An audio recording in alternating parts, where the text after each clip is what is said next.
Thank you for joining us. This is the AltDev Student Summit. We are very pleased today to introduce Andrea Schmoll, who's going to be talking about being the voice of an indie company. If you look underneath the video you're watching just now, you'll see a link to ask questions. So please feel free to use that, and we hopefully may have time at the end. Andy's going to be a little bit long, particularly if I keep speaking.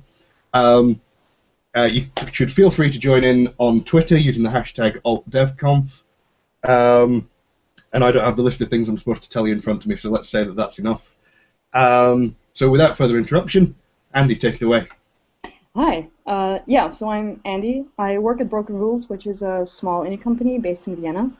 And currently we're working on Chasing Aurora, which is going to launch on Wii U in the upcoming days. And usually I'm a game designer, but at this company, at Broken Rules, I'm also the head of communication. I'm doing marketing, doing PR, basically everything that covers communication with the outside world. So, yeah, what are my tasks? In short, now it's short, I reach out to the media. I try to build a community. I try to communicate with our target audience. And also, while I'm doing this, I try and create an image of our company and our game and our previous game. And I'm using, with the media, I try and stay in contact with them if possible, on a daily basis or on a regular basis. I try and send them info on our updates and the progress in the game. As a press release or as a very informal email, just letting them know that we're working on this or we've released a trailer. I also make sure that when they contact us, which happens quite a lot, I try to be as quick as possible and reply to their inquiries. Simply because they reach out to a great number of people, and with Facebook and with Twitter and with what we're using, we can reach that number of people. So we make sure that we communicate with them regularly and give them as much information as possible. With the community, we value our players, we value our fans, and they've kind of become a family to us and our friends. And in the end, they're the ones who are playing our games and are happy with the work and like the work. So we make sure that we include them in everything we do, and reach out to them and give them as much, not only about the game, but as much of ourselves as possible. And yeah, well, they're also our target audience, which means that they know our games best, and they know best what they want and what we're doing right and what we're doing wrong. So whenever possible, I try to, ask questions, ask them what they like, what they dislike, what they want from us, so that we can deliver and keep them happy. And also, we try to be as open and transparent about what we do.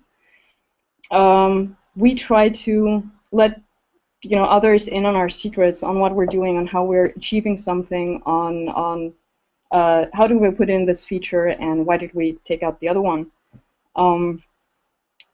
We are already kind of interesting because we're indie devs, and many people are interested in how are we doing it and how can we do it as a group of 8 people. So yeah, we show them what we're doing, how we're doing it, and we also show them that we're not a big company, but a group of people who are interested in making really good games, and yeah, that we also have flaws and that we do things right, but we also do things wrong. So the platforms I'm using to reach out to all those people are basically email, Facebook, Google+, Twitter. We do have a blog. We use YouTube, and sometimes we use Reddit. What we're stopped using is, we used to have a forum, which worked quite well up to a certain point, and then people stopped coming there and stopped communicating, and spam took over. So we ditched our forum. Also, we had a newsletter, which also didn't work quite well, so we ditched that as well. So with the email, this is the highest priority thing. This is the third thing I do in the morning. I take a look at my inbox. I have a couple of folders labeled to do, bugs, press, and urgent. And every email is sorted into one of those folders. And then I start replying to them and answering them as quickly as possible. And I also try to be as friendly and as helpful as possible. Sometimes we receive bug reports. We have unhappy customers because something is not working. It's not always our fault, but some of them make it sound like it. Always be friendly. I always try to be as friendly as possible, and do everything I can to make them happy. If they want their money back, they get their money back. If they want something else, they can get something else, because a happy customer is the one who's gonna come back to us. And with as I've mentioned, with the bug reports, with stuff that can go wrong. Some of them may be our customer's fault. Some of them may sound weird or stupid, but they're not. And all requests are taken seriously and are replied to in a good manner.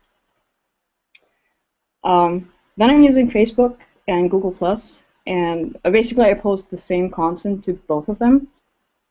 And they're my direct link to our customers or our players. It's fairly easy to communicate with them. I can send out questions. What we used it for was finding people for our user tests. So we just put it on Facebook, we put it on Google, and just see who has time, who's gonna come over and join the test. We also give them, we share with them info on our updates. I share photos. I take snapshots of what's going on at the office, just to, let them in on what we're doing and how our office looks like, how we look like. Share personal stuff like what we're listening to right now, what we're working on right now, and show them a bit of our the personal side of our company. This is also a way of trying to give our company a face, and we're fairly different people. We like different things, but still we're one company working on one game, or on a current game. So so this is where I'm trying to put everyone and everything together and present us as one group of people. And I also find it, what I said in the beginning, I also find it important that we're not a big company, not a faceless company, but 8 people who love making games and enjoy making games, and that's what we want to show on those platforms, that we're real people with interests. We're not so different from the people who are playing our games, and we're just one of them. So Twitter, that's one of my favorite tools to use. What I like doing is search for our company's name, search for our games names, and see what people have to say about us and the games we're making. And well, the feedback is both good and bad. And what I like doing is engage in conversation with the ones who really like our games, but also contact the ones who said that, this game sucks, I hate this, and basically ask them, what could we have done better, or what was the part that really sucked, what was the part that you really didn't like, is there something we can improve on in our next game? So let us know what you think. And most of the time, the feedback that we receive is extremely constructive and extremely valuable, and most of the time people are slightly embarrassed that they said that we suck, because they apologize for it, but they have an opinion and feedback, and it's usually very, very useful. You just have to ask them what they meant by, this sucks, or this is awful. And with asking and with reaching out to them, I feel like I can engage them more in dialogue and be closer to them and find out more about what they want, or what they're looking out for, and what they're expecting from the next game. So I try to be on Twitter as much as possible, and reach out to most people, or as much people as possible. And what we also do is sometimes we just tweet stuff that we're doing. Tweet the music that we're listening to, the movies that we've seen, the jokes that are running around, or post a photo of a really funny situation, or something like unpacking photos of awesome stuff that we've received. So in short, on Twitter we try to share everything we're doing, everything we like, everything we are, and be as present as possible, and not just send out one tweet and then do nothing else the whole day. Our blog, that part was a bit tricky. We looked at different other indie blogs, and they're all different, and they all seem to work quite well for those indie companies. So we basically we tested what the audience wants, and put out different things, more technical blog entries, more superficial ones where we sum up what we're doing, and we found out that those summaries, those weekly achievements, those worked really well, and so we stuck to them. And just that's what with Google Analytics, this is what worked so well.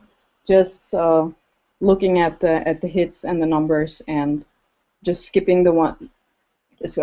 Not writing the ones that weren't interesting, and just sticking to the ones that got the most hits.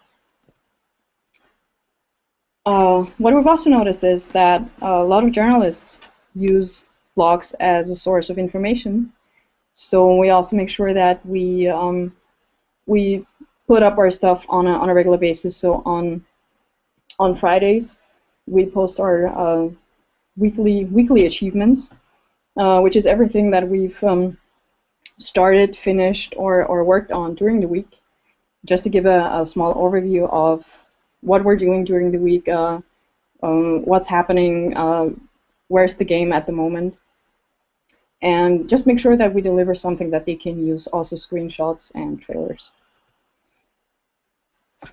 And what we've also liked doing in the last couple of days, right shortly before the launch, is post lots of screenshots, footage from the game, also trailers, character descriptions, and we've also put up avatars that fans can download and use anywhere they want. So this is also a great place where we can put up stuff that people can use and people can look at. And what I also make sure is that whenever we post a blog update, we post the info on Facebook, on Google+, and on Twitter as well, so that as many people know that we've updated something on our blog. What we also found out is that Monday's a really bad day for posting on blogs. It seems like no one reads blogs on Mondays, but Tuesdays and Thursdays are really awesome. So maybe stick to those days. We've also noticed that the Friday is also not that bad, but also not that good. So you might want to stick to Tuesdays or Thursdays. So then there's YouTube, and this is where we put up all our teasers, our trailers, in-game footage we like to record ourselves while we're playing and put this online. Also because it's super easy to let the people see how the game mechanics work. Instead of just writing a blog post describing the mechanics, we just put up a video and let everyone see how the game works. And we also receive questions and requests and comments on our videos. So I also make sure that I get to those and answer them in time, and also be as friendly and as helpful as possible. What happens on YouTube is that there are kind of a lot of trolls, and some of them have a fairly good question, but they formulate it a bit trollish. So I try and translate the trollish comment into a normal one, and just reply to that one and just give information and not feed the troll. Yeah, and then there's Reddit, which is Reddit is one of the biggest online communities on the internet, and has several interesting subreddits for us. Lots of game and indie game related communities, especially the indie game subreddit. And so we make sure that that we post not on a regular basis, but that we're active members on Reddit. And whenever a question pops up or someone mentions our game, we try to be there. We've also had an AMA when we were part of the Humble Indie Bundle 3, I guess. And we were online and we just answered any question that was asked. What's also awesome is that Reddit has not Reddit, the indie game subreddit has an admin who organizes giveaways, and all he needs from you is a Steam code or another way of getting the games out to the your game out to the people, and he does everything else. So this is a great opportunity to get your game out there and get to reach a great number of people. And then there's Instagram. That one tool I found out only recently. It's a social media platform where you can share snapshots, and I use it to share snapshots of what's happening at the office. Something funny is happening, I take a snapshot. If we're having a game design session that might look interesting because we can show a bit of our creative process, I take a snapshot and put it on Instagram. And it's also a great tool of leaking sneak previews of in-game footage. We've started doing that in the last couple of weeks, just taking snapshots here and there of final screens of the game or stuff that we're working on that we're putting in. We've also used it in the beginning for kind of leaking what kind of platform we're gonna launch. So that one's fairly easy and fairly nice to use, and you can put everything on Facebook and Twitter as well. So I really like using this tool just to let people in on what we're doing at the office, and again showing them that we're real people who do awesome stuff sometimes. So what are the tools that I'm using? I'm gonna go through these fairly quickly. So there's Plugio, there's Hootsuite, Google Analytics, Mentions, Promote Trap, and If This Then That. Plugio, that's a free tool. It allows you to add a couple of Twitter accounts. I'm not sure if it's limited in number. You can schedule your tweets. You can trickle your tweets, which means you can it tweets automatically in a certain frequency that you can set. You can schedule them so that they work with the different time zones if you want to look into that. And well, it's free to use. That's the best part about it, since Hootsuite is basically the same thing, but you can add your Facebook pages as well to the hub. You can also schedule your tweets, but at a certain number of accounts, you have to pay for it.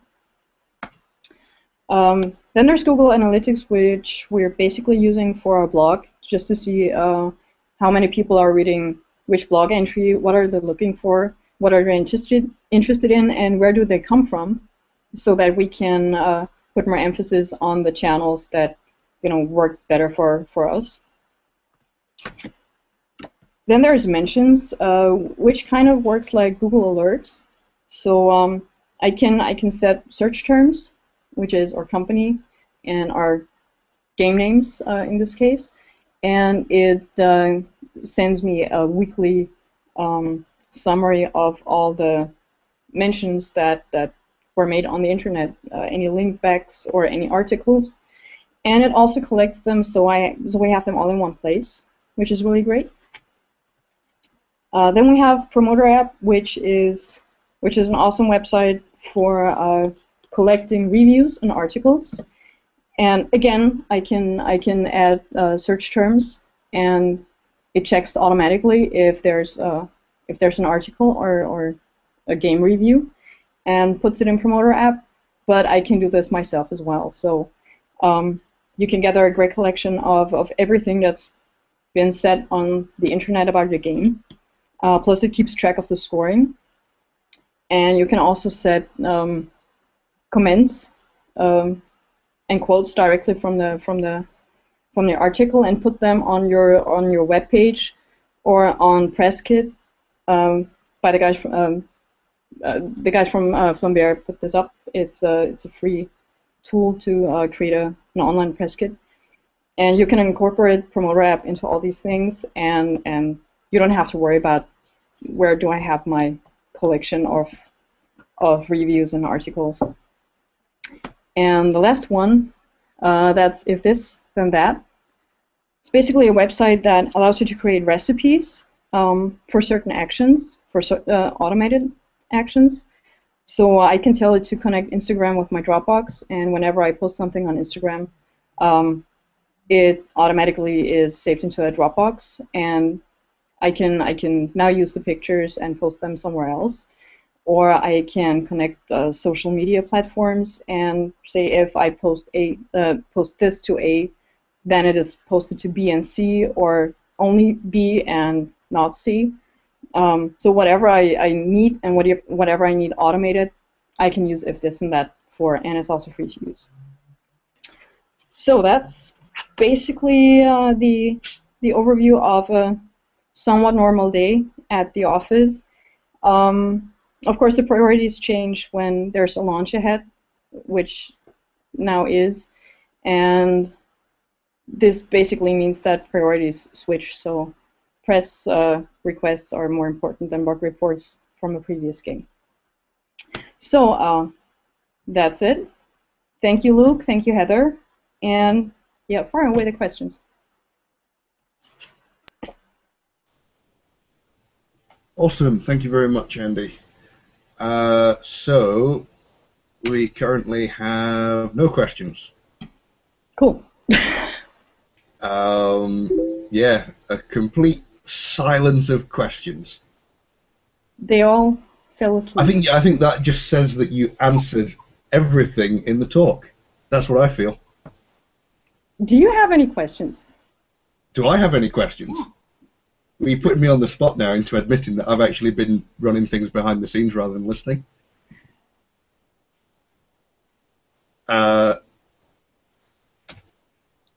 Somebody must have a question somewhere. We've got like 3 minutes to fill. I just try to be really quick with my talk. Well, I think you should take away from this. You answered everything. Cool. I'm glad I did. No, still nothing coming in. Okay, well, in that case, let's wrap it up. Cool. So thank you very much, Andy. That was, well, having admitted that I didn't listen to it, I can't actually say that was amazing. But I'm sure it was amazing. It seemed to be from the bits I was zoning in and out on. We've had a couple of problems behind the scenes, which is why I was not paying attention. Okay. So thank you very much for coming and speaking to us about being the voice of an indie company.